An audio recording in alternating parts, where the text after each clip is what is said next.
नमस्कार दर्शकों, आज हम सुनाएंगे तुलसी माता के विवाह की कहानी। श्रीमद् देवी भागवत पुराण में तुलसी के अवतरण की कथा मिलती है। एक बार शिव जी ने अपने तेज को समुद्र में फेंक दिया था। उससे एक महातेजस्वी बालक ने जन्म लिया। यह बालक आगे चलकर जलंधर के नाम से पराक्रमी राजा बना। इसकी राजधानी का नाम जलंधर नगरी था। दैत्य राजा कालनेमी की कन्या वृंदा का विवाह जलंधर से हुआ था और जलंधर महाराक्षस था। वह माता लक्ष्मी को पाने की कामना से उनसे युद्ध किया, परंतु समुद्र से ही उत्पन्न होने के कारण माता लक्ष्मी ने उसे अपने भाई के रूप में स्वीकार किया। वहां से पराजित होकर वह देवी पार्वती को पाने की लालसा से कैलाश पर्वत पर गया। भगवान देवाधिदेव शिव जी का ही रूप धारण कर माता पार्वती जी के समीप गया, परंतु माता ने उसे पहचान लिया और वहां से अंतर्ध्यान हो गईं और देवी पार्वती ने क्रोध होकर सारा वृतांत भगवान विष्णु जी को सुनाया। जलंधर की पत्नी वृंदा अत्यंत पतिव्रता स्त्री थी। उसी के पतिव्रत शक्ति से जलंधर न तो मारा जाता था और न ही पराजित होता था। इसलिए जलंधर का नाश करने के लिए वृंदा के पतिव्रता धर्म को भंग करना बहुत ही जरूरी था। इसी कारण भगवान विष्णु ऋषि का भेष धारण करके वन में जा पहुँचते हैं, जहाँ वृंदा अकेली भ्रमण कर रही थी। भगवान के साथ दो मायावी राक्षस भी थे, जिन्हें देखकर वृंदा भयभीत हो गई। ऋषि ने वृंदा के सामने पल भर में दोनों को भस्म कर दिया। उनकी शक्ति देखकर वृंदा ने कैलाश पर्वत पर महादेव के साथ युद्ध कर रहे अपने पति जलंधर के बारे में पूछा।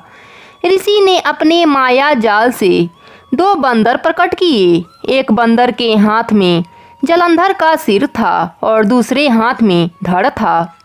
अपनी पति की यह दशा देखकर वृंदा मूर्छित होकर गिर पड़ी। होश में आने पर उसने ऋषि रूपी भगवान से विनती की वह उसके पति को जीवित कर दें। भगवान ने अपने माया से पुनः जलंधर का सिर धड़ से जोड़ दिया, परंतु वह उसी के शरीर में प्रवेश कर गई। वृंदा को इस छल का जरा भी पता नहीं चला। जलंधर बने भगवान के साथ वृंदा पतिव्रता का व्यवहार करने लगी, जिससे उसका अस्तित्व भंग हो गया। ऐसा करते ही वृंदा का पति जलंधर युद्ध में हार गया और वह मारा गया। जब इस छल का पता वृंदा को चला तो उसने क्रोध होकर भगवान विष्णु को शिला होने का श्राप दे दिया तथा स्वयं सती हो गई। जहाँ वृंदा भस्म हुई वहाँ तुलसी का पौधा उगा।